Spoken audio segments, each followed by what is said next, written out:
naisip ko pa, hindi ko na siya sasagutin. Kasi, for the love of God, presidente ka na. Importante pa ba yung nararamdaman mo? Di ba kapag presidente ka, hindi na importante yung pagod mo, yung luha mo, yung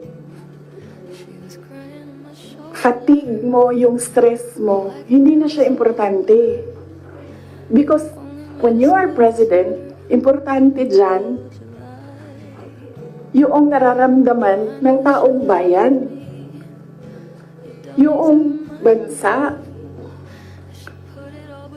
Yun yung naisip ko when I heard it na parang talagang may panahon ka mag-isip about deception ng isang babae dyan. Ang dami mong oras. Hindi ba dapat iniisip mo na yung mga taong gutom? Yung presyo ng gasolina? Yung darating na Christmas? Kung sino yung maka-afford ng spaghetti, ng mango float, ng mga importante sa Noche Buena, ng mga bahay-bahay? Di ba yun yung... So may panahon ka talaga na mag-isip na, oh, this girl. So, inisip ko, hindi ko nasasagutin.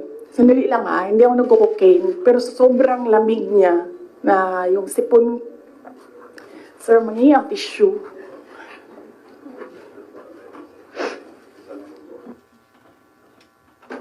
Huwag niyo lang hinaan, sir, kasi sa sobrang dami natin. Tissue lang, sir, may panyo ako. Ayoko ng panyo. Huwag niyo i-off, sir, kasi sa sobrang dami natin, mamamatay tayo dito pag walang aircon. Kasi hindi iikot yung hangin. Okay. Hindi ako umiiyak. Hindi ako nagko-cocaine. Malamig yung aircon. Okay. So yun. Hindi ko na siya sasagutin. Kasi naman, hindi naman siya mahalaga sa bayan. Pakialam natin sa kung anong nararamdaman ng president at vice president, di ba? Ako gani, sabi ni Saya pa, dawat-dawat raman na. Di ba? Dawat-dawat rana. Ako, ginatira ko nila kada adlaw. I am a subject of a Mega Millions PR attack.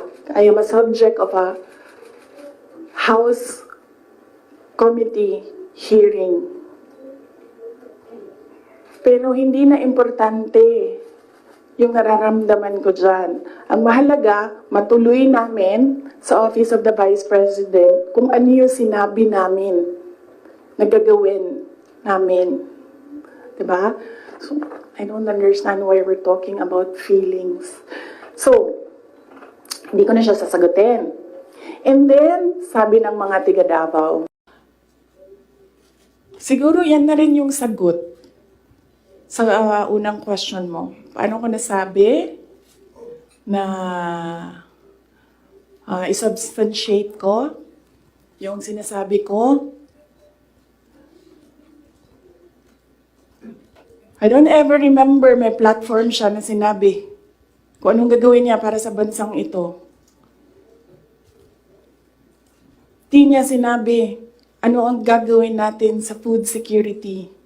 Wala siyang sinabi kung anong gagawin natin sa inflation na darating. Kasi alam naman natin na at the time na darating yun Kasi nakikita na, na-forecast na siya. So, yan yung pagsasubstantiate ko sa sinabi mo.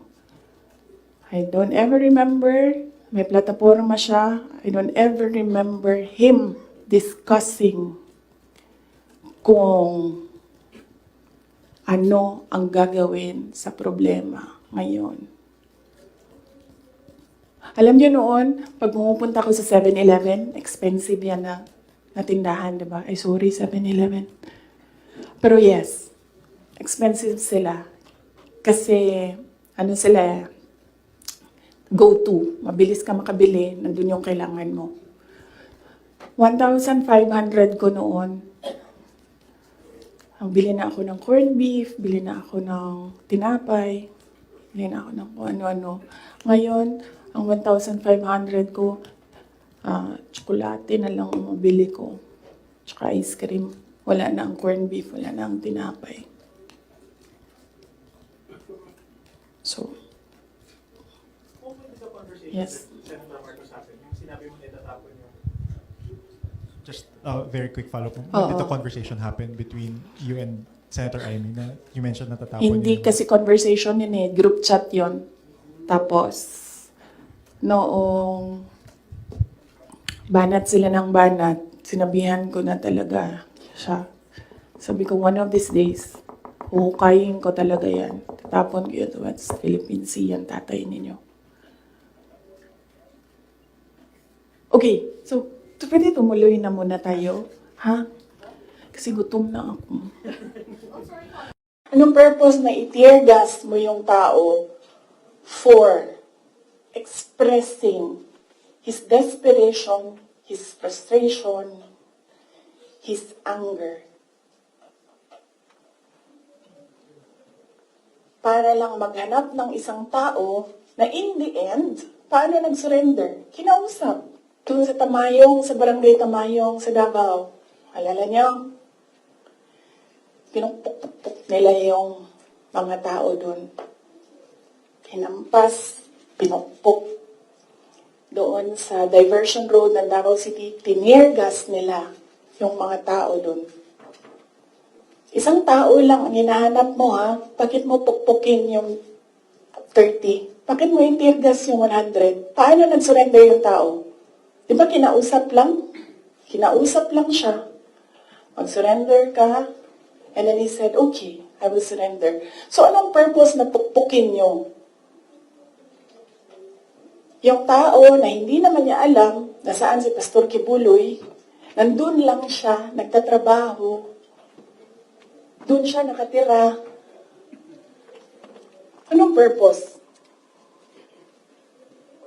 Anong purpose na i-tear gas mo yung tao for expressing his desperation, his frustration, his anger? Para lang maghanap ng isang tao na in the end, paano nag-surrender? Kinausap. Nag-surrender siya.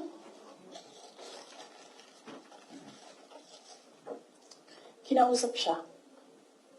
Walang napukpok, walang natirgas, walang nasaktan. And then, kailangan nyo talaga ganunin ang mga tao. And then I said, it's all over. So, umupo ako with the table ko sa DepEd at the time.